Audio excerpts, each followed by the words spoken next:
Mengapa zikir kalau dipraktekkan di bulan Ramadan itu kok luar biasa? Lalu mengapa zikirnya disebut zikir napas? Ya, mengapa kok ada zikir, ada napas, ada teman-teman puasa, ya, untuk ada nanti zikir, latihannya di jam ini ya, antara jam 2 sampai maghrib. Ya, habis duhur sampai maghrib.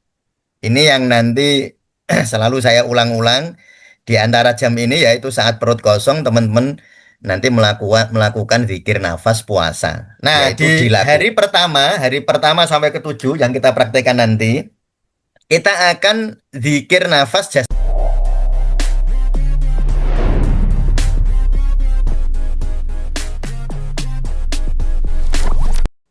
Assalamualaikum warahmatullahi wabarakatuh. Waalaikumsalam warahmatullahi wabarakatuh. Waalaikumsalam warahmatullahi wabarakatuh. Bismillah, alhamdulillah, Allahumma salli wa sallim ala rasulillah Muhammad ibni Abdillah. Baik, teman-teman semua, alhamdulillah kita bisa bersua sore ini ya.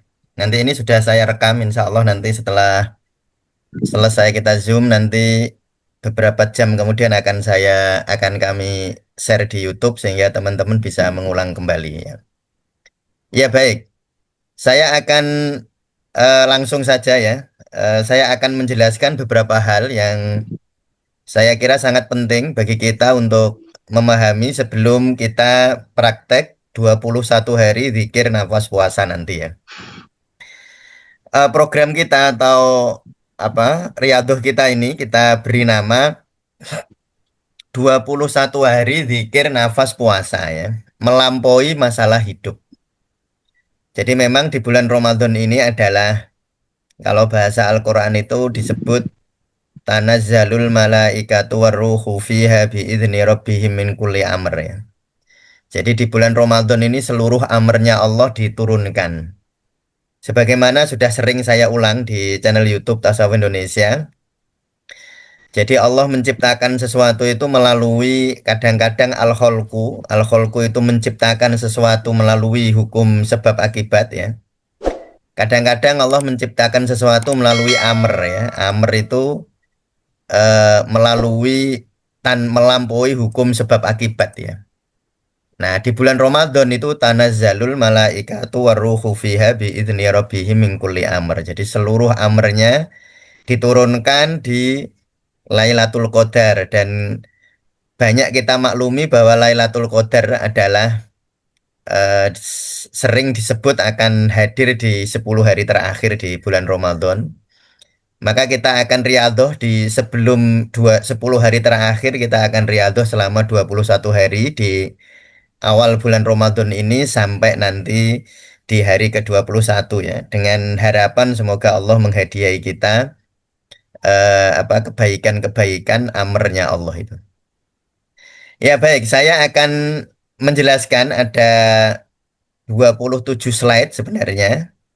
Nanti kita akan setiap Zoom saya akan jelaskan slide ini. Jadi slide ini adalah ringkasan dari buku yang saya tulis yang kemarin disampaikan oleh Mas Admin, yaitu buku berjudul Panduan Praktis 21 Hari Zikir Nafas Puasa ya. Dan ini akan saya ringkaskan isinya di PPT di PowerPoint ini ya. Akan saya jelaskan dalam 3 atau 4 kali Zoom nanti.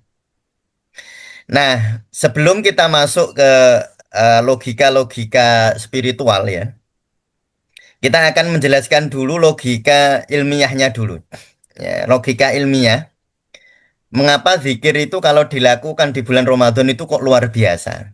Ya, jadi saya ulangi lagi, mengapa zikir kalau dipraktekkan di bulan Ramadan itu kok luar biasa? Lalu mengapa zikirnya disebut zikir napas? Ya, mengapa kok ada zikir, ada napas, ada puasa ya, ada zikir, napas, puasa. Ya, yang saya sebut zikir, ada zikirnya, ada napasnya, ada puasanya. Mengapa begitu luar biasa? Nah, saya akan bicara dulu tentang napas ya.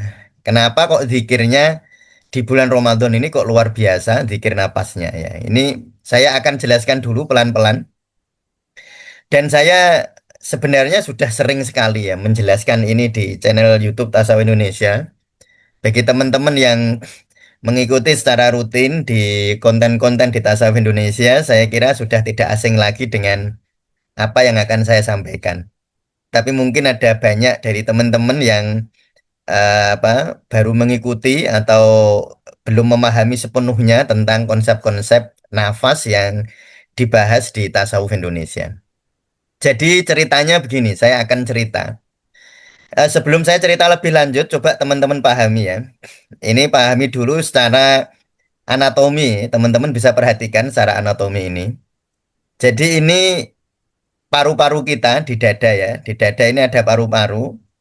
Lalu di sini ada diafragma. Jadi yang merah muda ini adalah diafragma ya.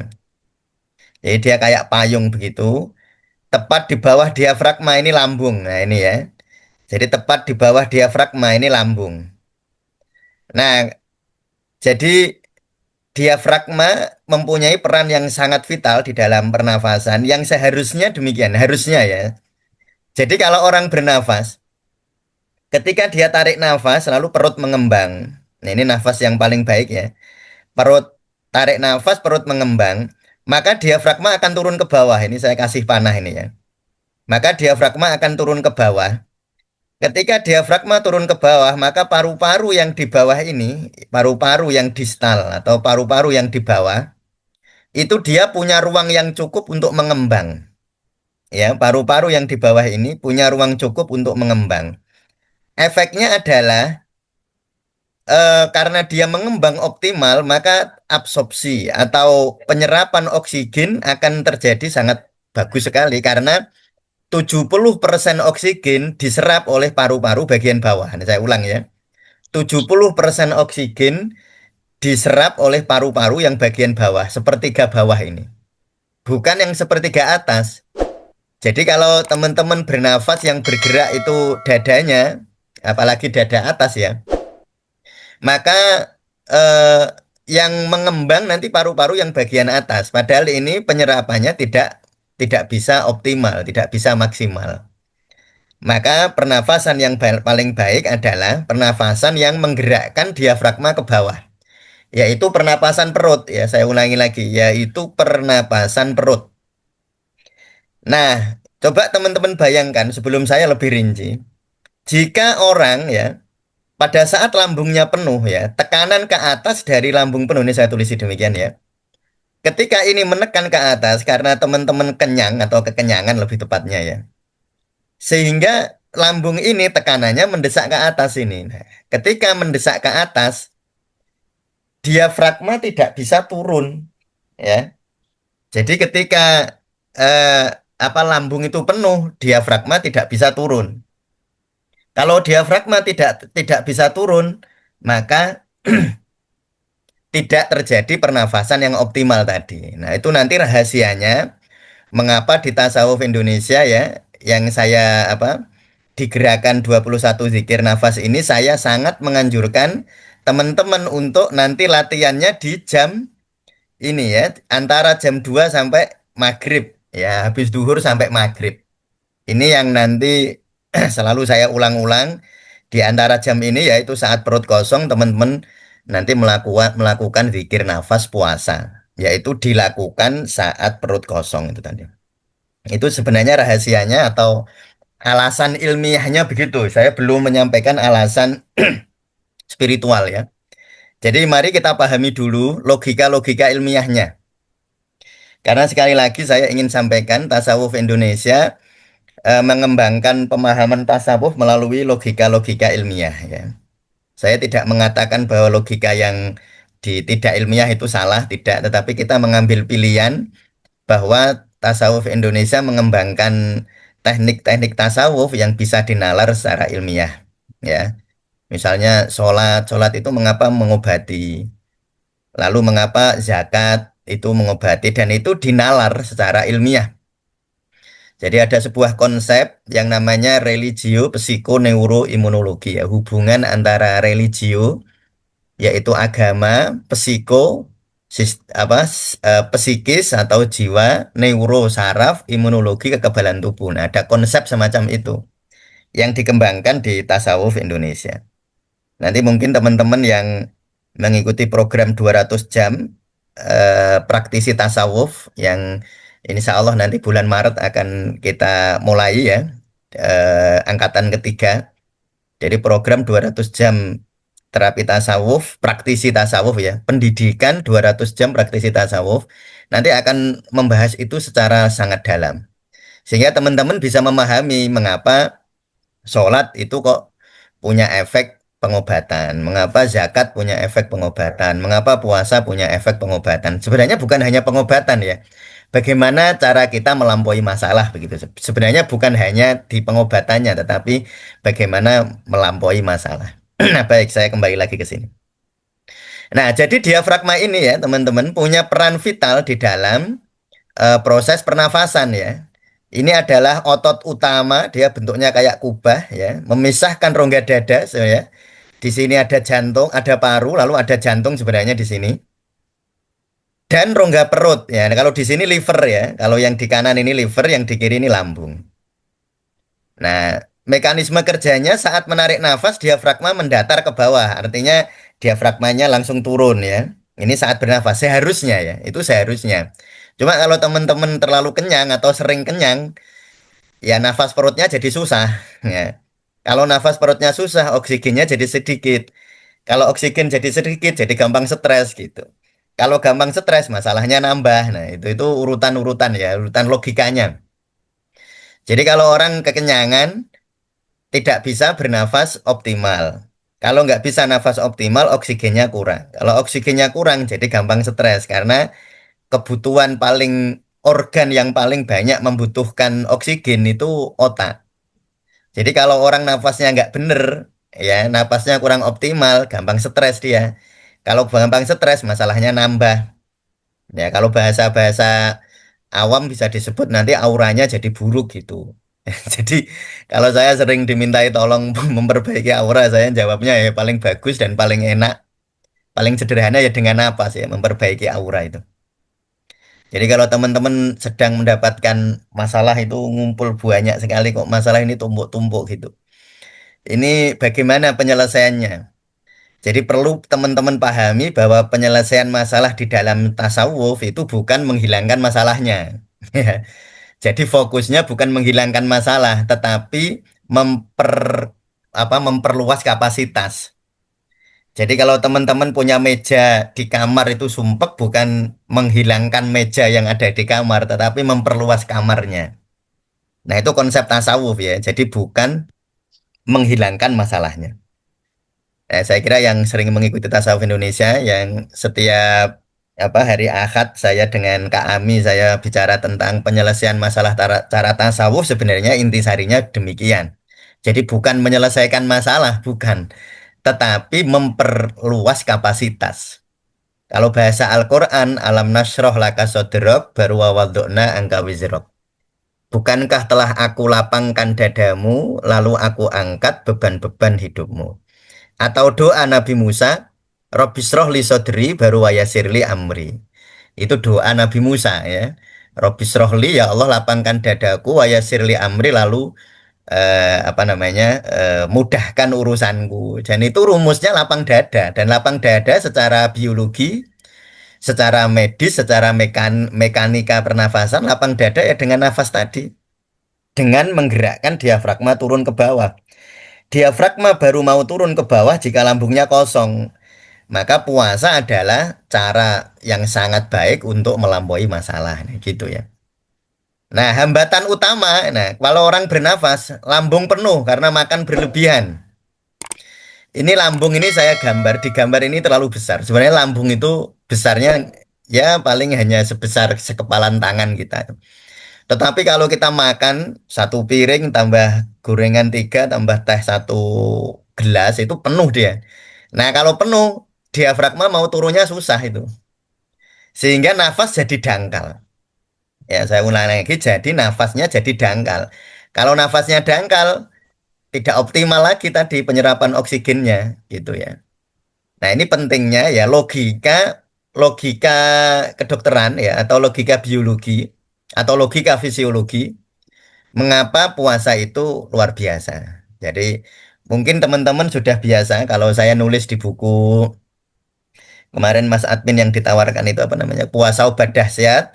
Di situ saya cerita tentang puasa terhadap ginjal, apa hubungan puasa terhadap ginjal, hubungan puasa terhadap jantung, hubungan puasa terhadap apa kanker, hubungan puasa terhadap gula darah, hubungan puasa terhadap macam-macam penyakit itu saya tulis di buku itu. Tetapi ini yang di buku Zikir Nafas Puasa itu saya menjelaskan melalui perspektif yang berbeda. Jadi bukan perspektif kalau biasanya kan puasa itu dianggap mengobati karena ada proses autolisis ya. Autolisis itu maksudnya begini. Jadi kalau orang itu makan, sumber energinya adalah dari makanan yang dia makan. Tetapi ketika orang itu lapar, maka tubuh akan mengambil zat-zat lain yang numpuk di dalam tubuh kita untuk dijadikan energi baru. Nah, itu disebut autolisis. Auto yaitu diri kita sendiri melisis, mengambil sel-sel lemak yang ada di dalam tubuh, bahkan sel-sel kanker ada di dalam tubuh, dijadikan energi baru. Nah, itu disebut autolisis ya.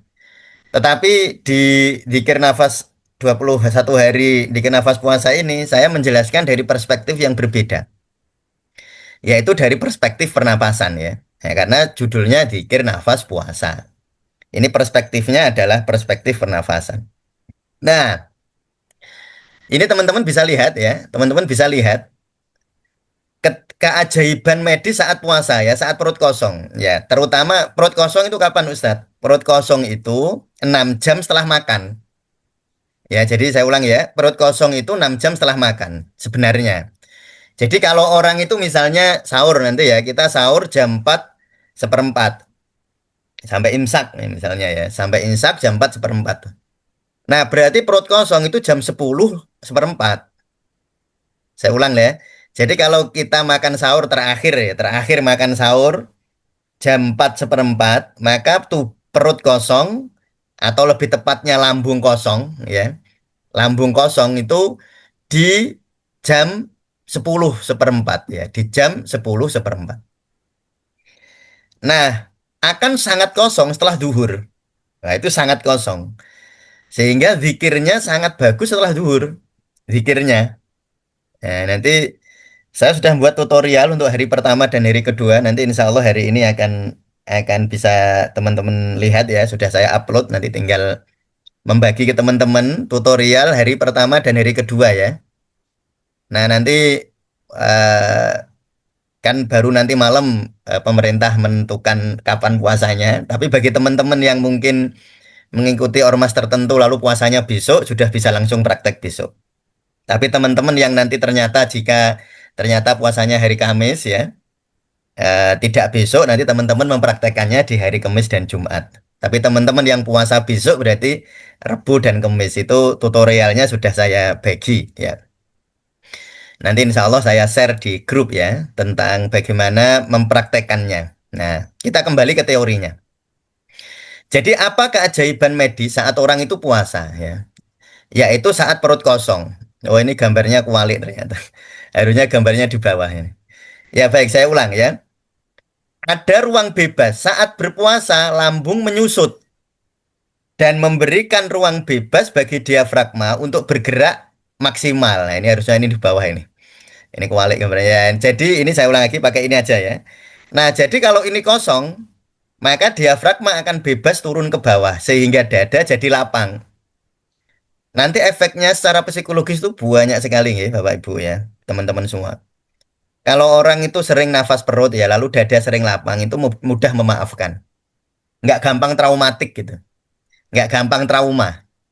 Mengapa orang itu kok trauma? Jadi kalau ada suatu peristiwa itu diingat-ingat sampai trauma gitu. Atau bahkan ada yang fobia bahkan.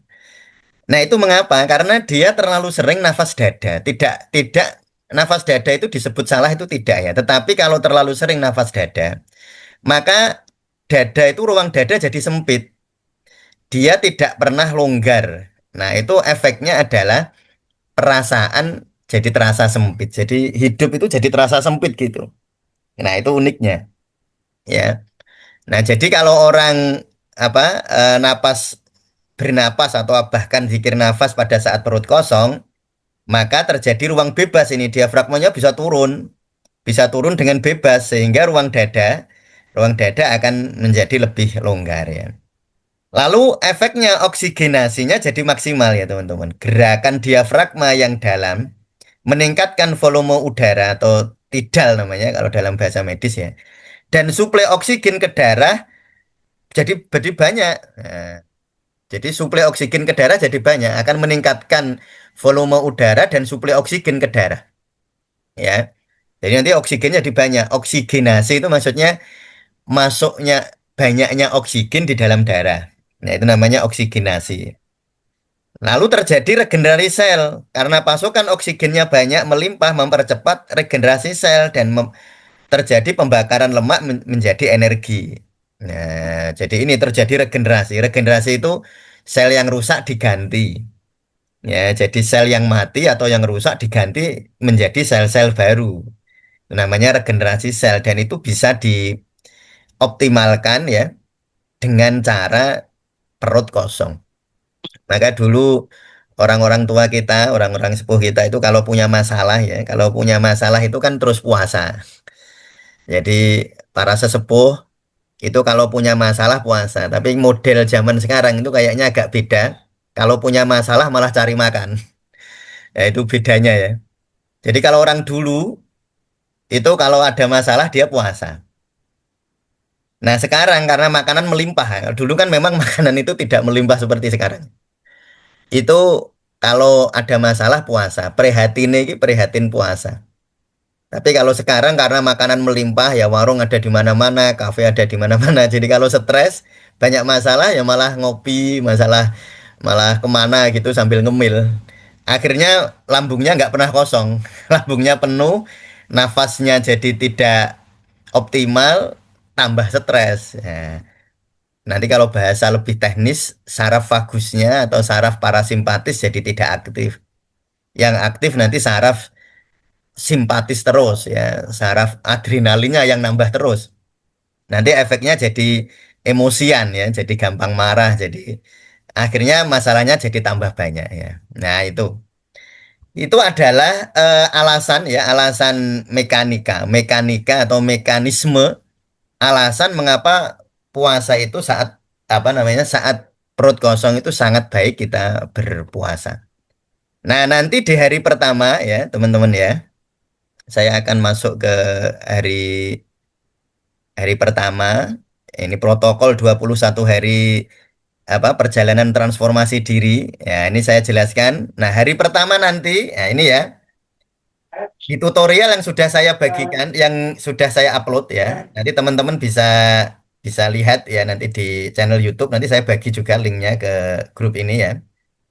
Nah, di hari pertama sampai ketujuh yang kita praktekkan nanti, kita akan zikir nafas jasadiyah ya. Kita akan mempraktekkan zikir nafas jasadiyah. Nah, bagi teman-teman yang sudah punya buku zikir nafas ya, itu sebenarnya buku induk di tasawuf Indonesia ya. Jadi buku induk di tasawuf Indonesia itu buku zikir nafas. Di sana sudah kita jelaskan dengan sangat detail hakikat zikir, hakikat nafas, lalu ada 5 level zikir nafas. Jadi semua teori apa praktek-praktek yang ada di tasawuf Indonesia sebenarnya bersumber dari buku zikir nafas ya. Panduan praktis zikir nafas. Itu sumbernya dari sana sebenarnya. Nah, nanti di hari pertama sampai hari ketujuh adalah silaturahmi kita dengan tubuh kita, dengan fisik kita. Jadi nanti di hari pertama sampai hari ketujuh ya, kita akan zikir nafas jasadiyah. Saya perlu jelaskan dulu. Jadi zikir nafas itu sebenarnya ada 5 level ya. Satu, zikir nafas jasadiyah adalah riadoh melampaui tubuh. Lalu ada zikir nafas kolbiyah. Lalu zikir nafas kolbiyah itu riadoh melampaui pikiran dan perasaan. Lalu ada zikir nafas nafsiyah, yaitu melampaui rasa aku. Lalu ada zikir nafas ruhiyah, kesadaran tentang asalnya aku. Lalu yang terakhir zikir nafas fana. Ya, jadi ada 5 level zikir nafas. Nah, di 21 hari apa praktek zikir nafas puasa ini nanti kita akan menggunakan zikir nafas apa jasadiyah dan zikir nafas kolbiyah ya. Jadi kita tidak masuk ke zikir nafas yang lebih dalam. Kita akan latihan zikir nafas jasadiyah, zikir nafas kolbiyah, dan nanti saya ada variasi zikir nafas tauhid. Mungkin teman-teman yang kemarin ikut webinar apa panduan praktis zikir la ilaha illallah ya, kita akan mempraktekkan zikir nafas la ilaha illallah saat puasa. Ya, jadi kemarin teman-teman yang eh, mungkin ada berapa itu 180-an orang kemarin yang ikut apa webinar zikir nafas la ilaha illallah. Lah itu nanti kita praktekkan saat puasa, itu luar biasa sekali ya efeknya ya. Jadi zikir nafas puasa memakai zikir nafi isbat atau zikir la ilaha illallah itu hasilnya apa ya istilahnya efek-efek batiniah yang kita rasakan itu luar biasa. Nanti teman-teman bisa merasakannya sendiri ya di minggu ketiga.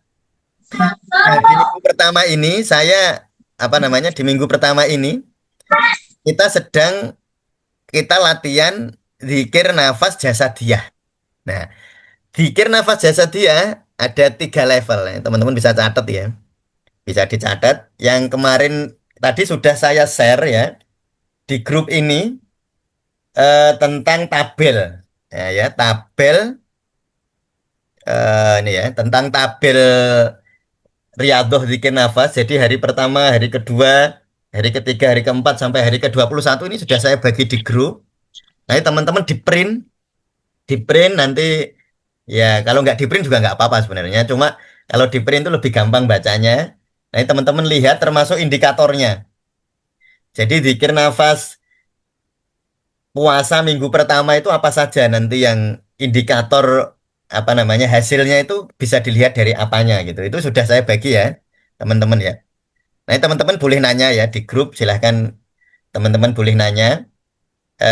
Dan seringkali pertanyaannya tidak bisa dijawab secara ringkas ya, sehingga saya nanti akan menyediakan waktu untuk membahasnya secara lebih detail terhadap pertanyaan teman-teman.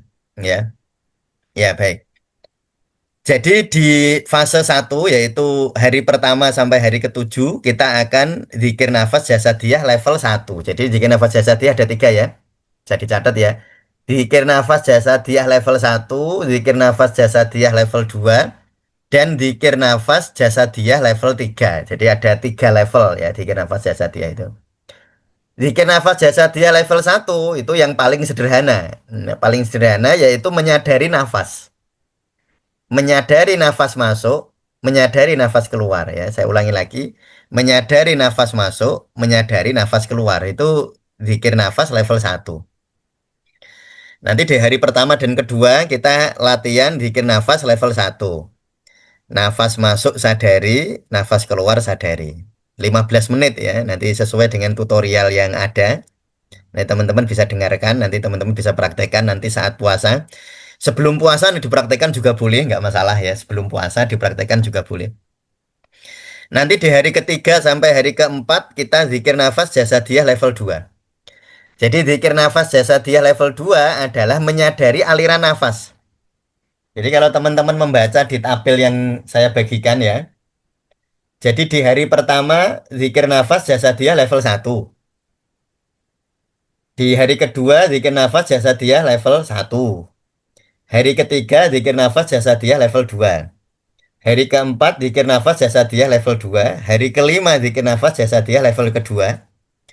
Hari keenam zikir nafas jasadiyah level ketiga. Hari ketujuh zikir nafas jasadiyah level ketiga. Nah, kapan teman-teman mempraktekkan zikir nafas jasadiyah ini saat puasa? Ini perlu teman-teman pahami ya. Saya sangat menganjurkan. Jadi ada 3 kali latihan. Pertama setelah sahur. Setelah sahur teman-teman praktek zikir nafas jasadiyah 15 menit. Nanti ada tutorialnya dibagi lewat YouTube. Setelah sahur itu sampai kapan Ustaz? Sampai matahari terbit. Sampai isyraq ya. Jadi dari matahari terbit, dari habis sahur sampai matahari terbit. Terserah teman-teman mau mengambil waktu yang mana. 15 menit saja. Jadi misalnya, oh saya habis subuh ada ngaji di masjid Ustadz.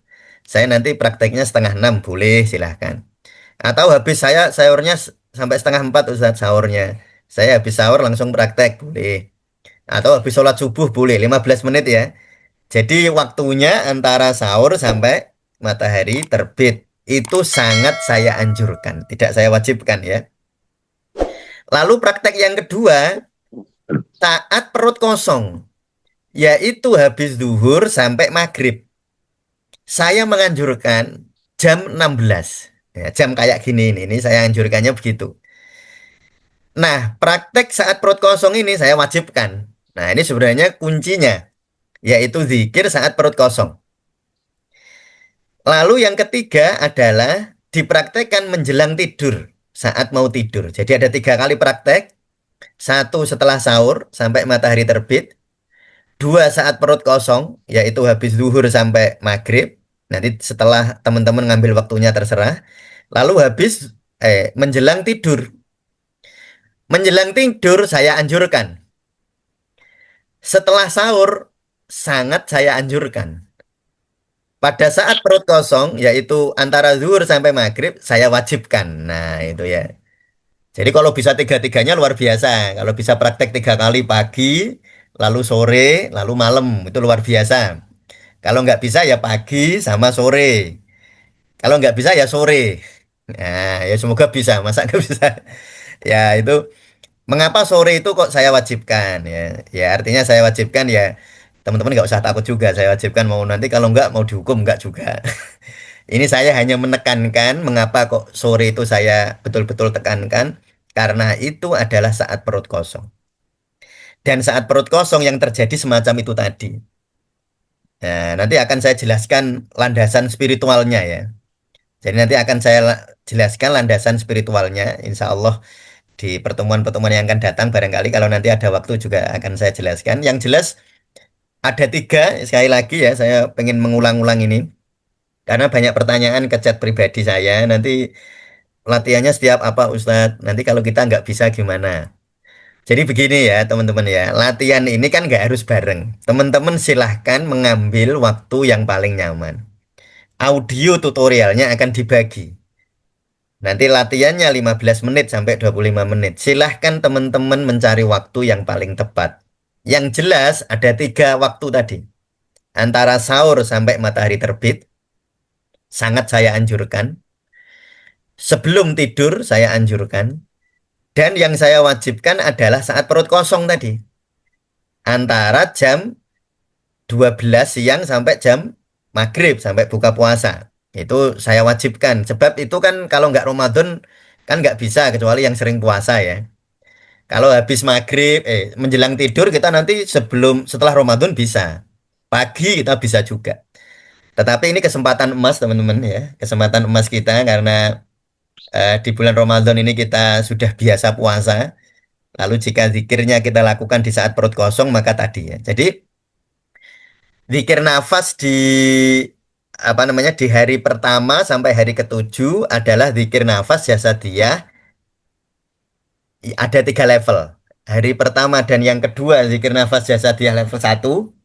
Hari ketiga 45 zikir nafas jasadiyah level 2.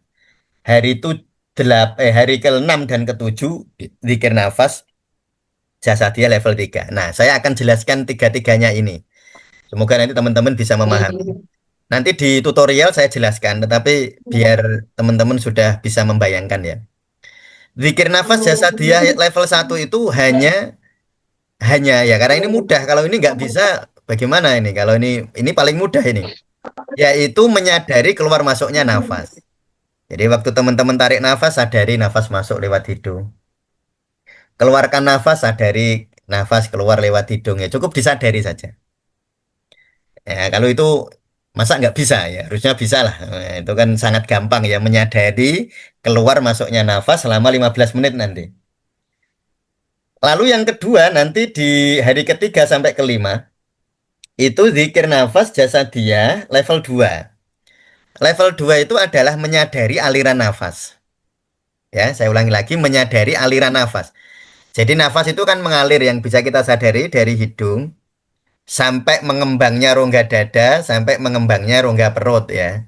Jadi dari hidung, rongga leher, rongga dada, rongga perut ya. Nanti disadari alirannya. Jadi menyadari aliran nafas, saat nafas masuk sadari alirannya, saat nafas keluar sadari alirannya. Tarik nafas, sadari. Nafas masuk lewat hidung ke leher, ke rongga dada, ke rongga perut.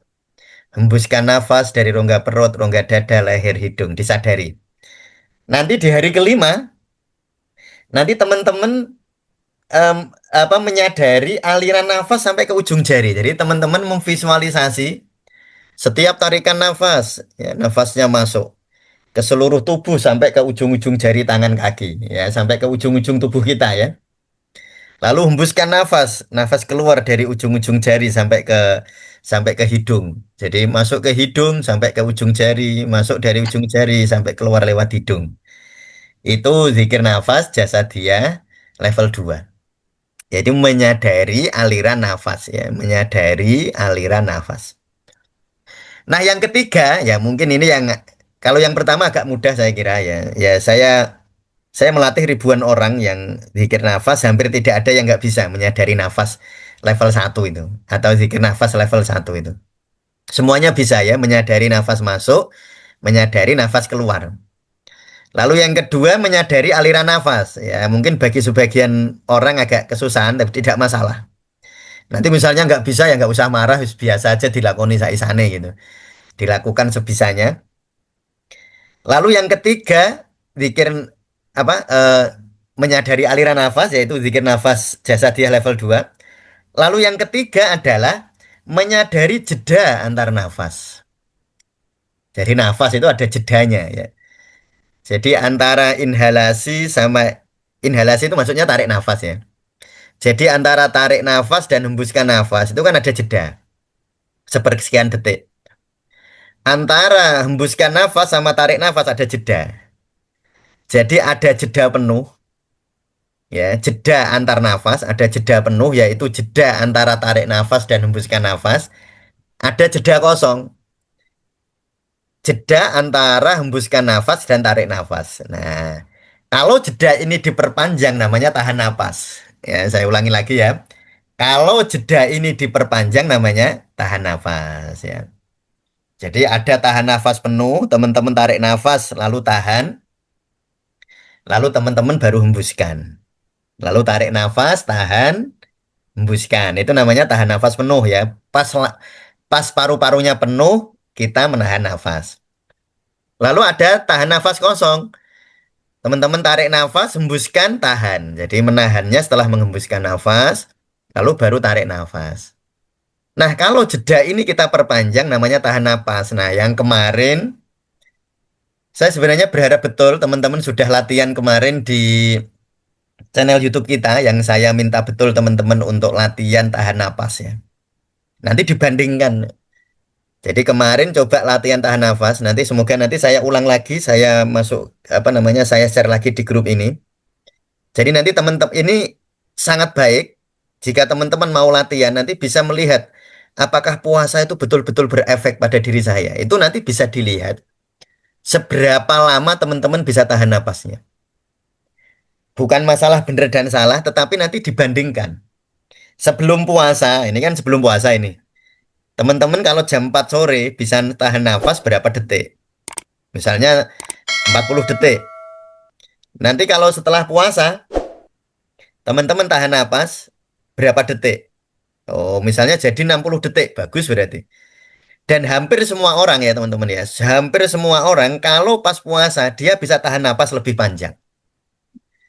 Saya ulangi lagi lah. Saya ulangi lagi ya. Jadi hampir semua orang pada saat dia puasa, dia bisa tahan nafas lebih panjang. Itu menunjukkan efek psikologis dan fisik yang membaik. Jadi salah satu cara kita, ini salah satu cara sederhana ya, sangat sederhana. Apakah tubuh kita itu lebih fit dari sebelumnya atau tidak? Teman-teman bisa dilihat dari tahan napas. Jadi kalau misalnya ini contoh praktek sehari-hari ya. Jadi kalau teman-teman itu biasa tahan nafas, misalnya habis zuhur gitu, sebelum makan siang ya, sebelum makan siang ini. Coba teman-teman tahan nafas. Kalau teman-teman bisa tahan nafas, misalnya 40 detik atau 30 detik gitu. Tiba-tiba besoknya teman-teman tahan nafasnya cuma 20 detik. Berarti ketahanan fisik dan mental teman-teman sedang turun. Ya. Nah, ini dengan asumsi teman-teman cara menahan nafasnya sama setiap hari ya. Makanya di channel itu saya kasih tutorial caranya, cara tahan nafasnya. Ya, jadi tarik nafas, hembuskan, tahan. Nah, itu ada caranya ya. Makanya itu perlu diulang-ulang.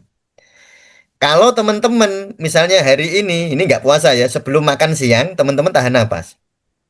Kok ternyata biasanya 30 detik. Tiba-tiba besok teman-teman sebelum makan siang kok tahan nafasnya jadi 40 detik. Berarti apa yang dilakukan oleh teman-teman, makanan yang dimakan hari ini itu makanan yang cocok berarti. Jadi cara memperhatikan ya, salah satu cara bagaimana kita tahu apakah makanan itu cocok bagi kita atau enggak ya. Apakah olahraga itu cocok bagi enggak kita apa enggak. Apakah apa terutama makanan ya yang kita makan lalu stres-stres yang kita alami itu nanti bisa kita lihat. Jadi kalau teman-teman kok tahan nafasnya misalnya hari Rebu jam 12 teman-teman tahan nafasnya 30 detik toh. Lalu hari Kamisnya jadi 40 detik. Nah, hari Kamisnya. Berarti kan nambah 10 detik. Berarti apa yang teman-teman lakukan dari Rebu jam 12 sampai Kamis jam 12 itu benar itu. Makanannya bagus berarti. Ya coba aja nanti. Teman-teman kalau habis makan tertentu jangan habis makan langsung latihan ya. Kalau habis makan itu kan mesti perutnya penuh. Nanti tahan nafasnya mesti pendek itu. Jadi jadi latihannya atau melihatnya pada saat sebelum makan siang. Dengan catatan setelah sarapan sampai makan siang ini nggak banyak makan juga. Eh, Nah, nanti teman-teman bisa bandingkan. Nanti teman-teman akan tahu ini. Oh, kemarin tadi malam saya makan mangga. Ini tadi saya makan ini. Ternyata tahan nafas saya kok lebih panjang ya. Oh, berarti itu makanan cocok bagi jenengan. Berarti makanan itu cocok bagi bagi bagi kita gitu. Nah, itu salah satu cara ngecek ya. Makanya saya berharap betul nanti teman-teman anu ya, mempraktekkan kemarin yang saya share di grup ya. Jadi saya berharap betul kita benar-benar serius mempraktekkan ini ya. Jangan hanya jadi bahan pengetahuan itu percuma, nggak usah ikut kalau hanya jadi bahan pengetahuan. Karena begini ya, yang namanya zikir napas atau zikir atau napas atau puasa itu ada efeknya kalau dilakukan. Nggak akan ada efeknya kalau nggak ada dilakukan. Kalau hanya tahu itu nggak bermanfaat. Ya hanya tahu itu cuma marem gitu. Aku tahu gitu. Tetapi tidak akan merasakan manfaatnya. Maka saya itu selalu bilang kalau ikut workshop, ikut latihan, ikut apa ya, itu Bu Yao dipraktekkan gitu. Ya, jangan jangan sampai hanya dijadikan bahan pengetahuan. Hanya tahu terus marem nggak dipraktekkan. Nanti tidak dipraktekkan terus terus manfaatnya terus apa gitu. Makanya saya berharap betul ya zikir nafas puasa ini kita praktekkan karena ini kesempatan kita sebenarnya. Kalau nggak Ramadan kan disuruh puasa 21 hari kayaknya ya ya berat ya. Ini pas Ramadan kita bareng-bareng kita bisa mempraktekkan. Nah, jadi nanti ada di hari ke berapa tadi? 6 dan 7 kita akan latihan jeda antar nafas ya, menyadari jeda antar nafas. Jadi tarik nafas ada jeda sadari. Hembuskan nafas ada jeda sadari. Jadi nyadari jedanya, tidak perlu diperpanjang ya. Nggak perlu diperpanjang jeda antar nafasnya maksud saya. Ya. Jadi nanti di minggu pertama besok ya kalau puasanya mulai hari Rabu berarti Rabu, Kamis, Jumat, Sabtu, Minggu, Senin, Selasa 7 hari ya. Itu ada 3 video nanti yang saya kirimkan di grup untuk teman-teman sebagai bahan latihan ya. Yang puasanya Kamis, misalnya puasanya kok jadinya Kamis, berarti Kamis, Jumat, Sabtu, Minggu, Senin, Selasa, Rabu. Ya, itu ada 3 video yang akan saya bagi. Nah, teman-teman praktekkan, teman-teman apa amalkan betul-betul, diriadoi betul-betul. Ya minimal tadi, minimal jam siang ya, jam 12 sampai maghrib. Nah, kalau teman-teman bisa melakukan habis sahur juga dilakukan, itu akan sangat baik bagi pencernaan ya. Nanti salah satu mungkin teman-teman akan merasakan, ya pada saat teman-teman apa namanya mempraktekkan betul-betul ini dipraktekkan nanti Ya puasa itu tetap lapar, nggak ada puasa nggak lapar. Puasa itu ya tetap lapar, tetapi tidak lemes nanti. Jadi di situ saya tulis indikator mingguannya ya. Salah satu indikator bahwa nafas kita, zikir nafas puasa kita itu sudah diperhatikan dengan baik itu indikatornya rasa lemas saat puasa berkurang drastis. Itu di di catatan file yang sudah saya bagi ke teman-teman semua ya. Itu yang nanti dilakukan ya di fase 1 yaitu hari pertama sampai hari ketujuh yaitu zikir nafas jasadiyah. Nanti ada 3 video. Video pertama zikir nafas jasadiyah level 1 untuk hari pertama dan kedua. Video kedua untuk zikir nafas jasadiyah level 2 untuk hari ketiga, 4, 5. Lalu video ketiga adalah video untuk hari ke-6, ke-7 yaitu zikir nafas jasadiyah level 3. Yaitu nanti insya Allah nanti minggu depan kita akan zoom lagi, saya jelaskan lagi di apa yang dilakukan untuk minggu-minggu berikutnya, yaitu di hari ke hari ke-8 sampai ke-14. Nanti kita akan mempraktekkan zikir nafas kolbiyah yang nanti berfokus pada pembersihan residu emosional dan memori negatif ya. Ini yang punya punya trauma ya, fobia atau ingatan-ingatan yang mengganggu atau sering mimpi buruk ya. Sering mimpi buruk, mimpi kok buruk-buruk terus ya. Atau overthinking. Jadi sering ini apa namanya? Ini makanya targetnya itu berkurangnya overthinking dan meningkatkan stabilitas emosi di minggu kedua ya. Di hari ke-8 sampai ke hari 14. Tetapi teman-teman ya, teman-teman baru bisa melakukan hari fase 2 ini jika sudah lancar melakukan hari di minggu pertama ini. Ya, nanti saya kira eh, tidak susah ya, harusnya tidak susah. Nah, teman-teman jika kesulitan nanti bisa bertanya di grup atau kalau malu bisa langsung WA ke nomor pribadi saya silahkan. Kalau jawabannya bisa saya jawab secara singkat, akan saya jawab langsung. Dan jika tidak bisa, akan saya jawab lewat podcast di channel Tasawuf Indonesia. Ya, Insya Allah minggu depan kita akan jelaskan ini ya teman-teman, detoksifikasi sistem saraf pusat. Jadi kalau orang bernafas dengan cara yang benar itu sebenarnya dia membersihkan otak. Ya, membersihkan otak betul itu. Aliran cerebrospinal fluid namanya CSF itu cairan otak itu nanti akan mengalir kalau kita bernafas dengan benar itu akan membersihkan eh, apa sistem saraf pusat kita. Ya, saya kira demikian. Mas Jawair ada pertanyaan Mas Jawair silahkan dibuka tanya jawab sampai jam 5. Oke, Ya. ini ada pertanyaan yang langsung ke admin nih, Bah. Oh gitu. Ya, di kolom chat. Oh di kolom chat ya. Assalamualaikum, mau tanya admin, nanti sama Ustadz. Oh ya, zikirnya ada baik sore dan fajar. Hmm, Mau tanya, kalau fajarnya saya ganti 30 menit sebelum sahur, gimana? Apakah memungkinkan? Kalau sore ba'da asar nggak masalah. Dan ya, zikir yang baik diucapkan, apakah la ilaha illallah atau Allah aja? ya. Itu. Kok akeh men pertanyaannya. Ya, ya nggak apa. Gimana bisa Jadi dijawab lagi, saya Pak? anjurkannya setelah ini ya, setelah sahur. Karena itu akan memperbaiki pencernaan. Jadi proses proses pencernaannya makanan akan lebih bagus nanti. Nah, tetapi kalau sebelum sahur gimana? Ya boleh aja. Ya sangat baik. Ini mau zikir nafas 24 jam aja boleh sebenarnya. Nah, tapi kalau 24 jam nanti nggak sholat nanti. Jadi boleh ya Mas Zawir ya. Jadi boleh cuma saya anjurkannya setelah sahur karena itu fungsinya untuk memperbaiki proses pencernaan dari makanan yang dicerna, yang dikonsumsi waktu sahur. Berapa lagi tadi Mas? Zikirnya apa? Zikirnya ya, Oh, nanti lafadznya. zikirnya sesuai tutorial aja ya. Nanti kan tutorialnya ada. Iya, ditunggu Nah, ya. ya nanti sesuai tutorialnya ada. Cuma kalau teman-teman di waktu lain mau ditambahin zikir boleh. Nah, misalnya tarik nafas yang kemarin zikir ikut webinar mesti paham ya. Jadi yang ikut webinar la ilaha illallah itu tarik nafas la ilaha hembuskan illallah. Nah, itu yang ikut webinar bisa pakai itu atau tarik nafas hadirkan rasa syukur hembuskan nafas alhamdulillah boleh.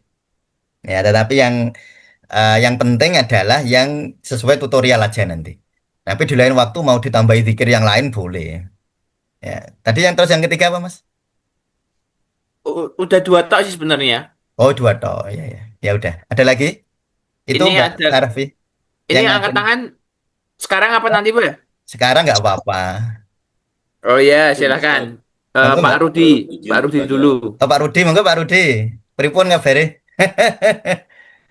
Belum masih mute, Pak. Masih mute masih belum terdengar, Pak. Sudah dibuka ini. Ya, nggih, Udah, sampun, tapi monggo, monggo. mic-nya diperdekat lagi, Pak Rudi. Mic-nya Iya, deketin. 1, 2, 3, dan pas. Halo. Ya, silahkan, silahkan. Nah, ini mau tanya aja Pak. Eh, ini kan soal puasa perut kosongnya dikatakan 6 jam setelah makan. Iya. Jadi kalau ada kebiasaan kalau sahur itu hanya minum aja. Itu kalau dikatakan perut kosongnya berapa jam setelah minum itu, Pak? Pak, itu aja tanya Pak. Iya. Ya, kan ya, makan ya. Ya, baik, saya langsung jawab ya. Jadi 6 jam itu setelah asupan terakhir. Setelah asupan terakhir. Jadi kalau asupan terakhir jam 4 berarti ya 4 tambah 10 itu 4 tambah 6 berarti jam 10. Cuma Ya, kalau kita ingin yakin kosong betul-betul itu 8 jam, Pak. Makanya saya membuatnya itu habis zuhur. Ya itu jadi pas kosong betul-betul itu. Kalau 6 itu belum tentu kosong. Ya maksudnya sudah kemungkinan besar kosong, tapi tergantung makanan yang dimakan sebenarnya. Atau tergantung tingkat efektivitas lambung. Ada orang yang lambungnya lemah ya. Jadi kalau mencerna lama, Pak. Misalnya ya. contoh gini, orang itu kalau bau mulut, orang bau mulut ya, itu mencernanya lama. Jadi kan ada orang itu mulutnya bau itu, padahal dia sudah membersihkan rongga mulutnya. Nah, tetapi dia kok bau itu biasanya orang yang bau mulut walaupun sudah menjaga kebersihan mulutnya kok masih bau, biasanya itu proses pencernaannya lama. Jadi pembusukan, jadi terjadi pembusukan di lambung. Nah, itu dia 8 jam lah kira-kira. Ya saya kira gitu ya. Ya monggo Pak, silahkan. itu dihitung juga Pak. Pripun? Kalau asupannya hanya air minum, Oh iya, misalnya sama aja, sama. ada ya. Sama aja. Lanjut, Nggih. Mbak. Nggih. Silakan Ya, Mas. Mbak Sarah atau siapa itu? Sarah FI, Ya, ya. FI. Sarah FI ini silahkan ini. Monggo Mbak. Mbak apa Bu? Iya, Nggih. terima kasih, Ustaz. Ya, monggo. Saya ingin menanyakan tentang zikir nafas level 3 yang level 2 ya, Mhm. menyadari aliran nafas Mhm. sampai ke jari-jari. Ya. Itu kalau misal kan saya waktu praktek zikir nafas nafi isbat itu Hmm. suka nggak cukup gitu waktunya Ustaz. Oh Jadi iya. saya Oh ngomong iya. dalam hati, tidak Iya. ada yang bisa bla bla bla. Loh, kok nafasnya udah habis? Gimana Iya. itu Ustaz? Ya, yang intinya nanti sebisanya. Tapi nanti gini Mbak, di tutorial yang saya buat tadi saya lupa mau nyampaikan. Terima kasih ditanyakan ya. Jadi di tutorial itu saya pakai zikir nafasnya ritmenya 24. Jadi nanti selalu 24 ya. 2 detik tarik nafas, 4 detik hembuskan nafas. Jadi nanti ada suara ngung, ngung, ngung, ngung. Terus ada afirmasi dari saya. Jadi nanti insya Allah mudah sih. Oh Ya, iya. ya, jadi ini insya Allah mudah. Jadi nanti teman-teman nanti kalau dengerin tutorial ada ngungung itu ngung pertama tarik nafas, ngung kedua hembuskan nafas ya. Ngung itu tarik nafas itu terus ngung itu hembuskan nafas. Nah, nanti Berarti bisa ya bisa berarti kita, didengarkan dulu. Iya ya Mbak, gimana? oh ya, berarti kita mengatur apa cepat atau lambat menariknya begitu ya Ustaz? Ya, itu nanti 2 detik tarik nafas, 4 detik hembuskan nafas dalam tutorial.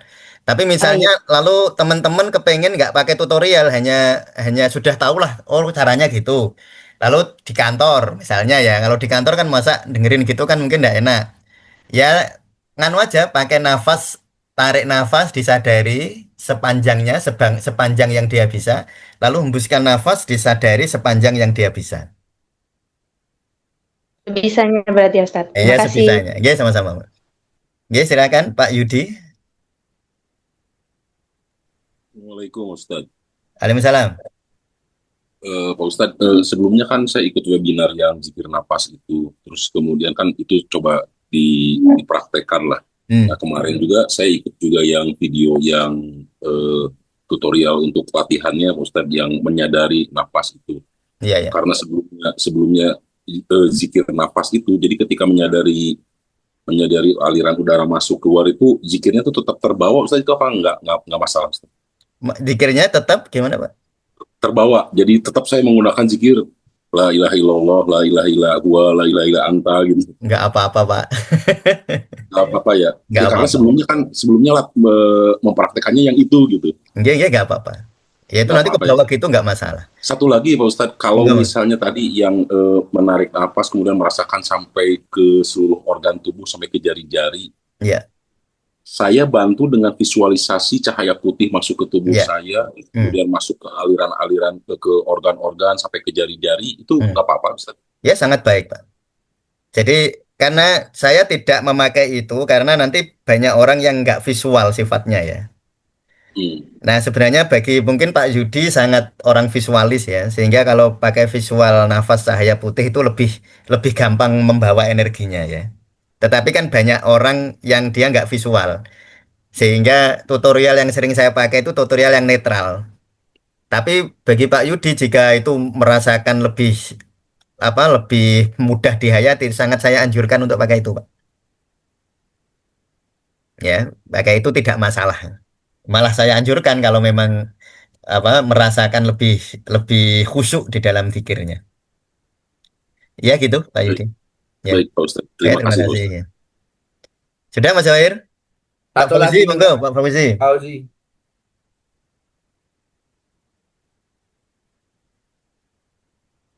Mute-nya dinganu dulu, Pak. Oh ya, mic-nya dibuka. Dibuka dulu. Apa nggak jadi ditanya? Apa nggak jadi? Atau yang lain, Mas, ada? Yang lain dulu. Ini pertanyaannya ada yang sama Ada sih. Ustaz, ada Oh, ada, Ustaz. ada. Oh, Silakan, Pak ada. Fauzi. Ya, Ini, ini. ya, Oke. gimana? Yang pertama begini Ustaz. Hmm. Mohon ada waktu. Pertama, saya tuh masih agak kurang paham terkait dengan yang sering Ustaz bilang, zikir itu di hati, kemudian pikir itu di otak.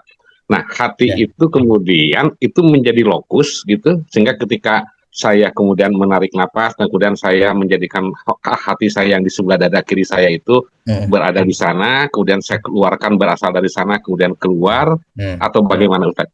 Ya. Oke. Pertama itu. Yang kedua terkait dengan napas ritme yang Ustaz bilang tadi 2 dan 4 itu ya.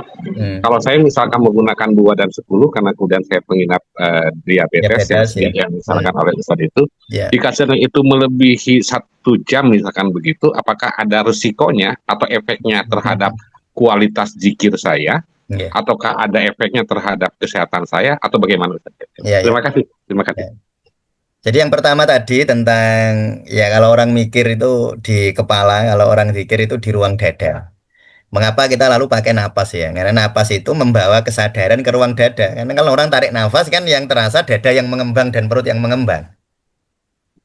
Sehingga pikiran tidak lagi menjadi dominan. Tapi jangan diartikan lalu pikirannya hilang, lalu tidak mikir. Jadi sebenarnya yang lebih tepat zikir itu adalah melampaui pikiran. Nah, ketika pikiran itu dilampaui, mikir itu jadi enak. Jadi bedanya orang dominan mikir itu ketika mikir tegang. Jadi di sininya ini, di dahinya tegang. Di dahi sini itu. Jadi dia sambil gini itu. Jadi zikir itu sambil gini, sambil berkerut itu. Berarti mikir itu. Dia tidak zikir tapi itu mikir sebenarnya.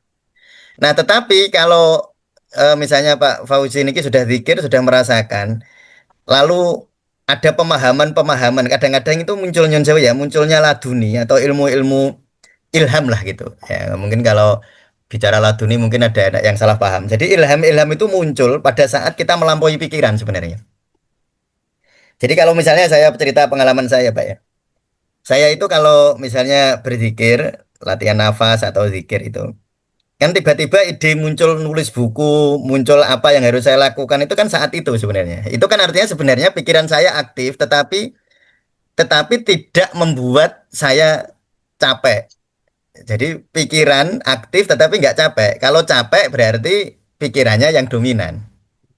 Nah, sehingga saya kemarin sudah ada pertanyaan dan pertanyaan ini perlu apa namanya saya jelaskan kembali, saya ulang kembali ya. Jadi jika zikir itu di ruang dada, maka mikir itu adalah di rongga kepala. Nah, sadari saja zikirnya. Ya, kalau pakai nafas itu tarik nafas lalu sadari. Makanya tadi di zikir nafas level 2 itu, jasa dia level 2 itu kan menyadari aliran nafas itu sebenarnya ingin membawa kesadaran kita menuju ke ruang dada.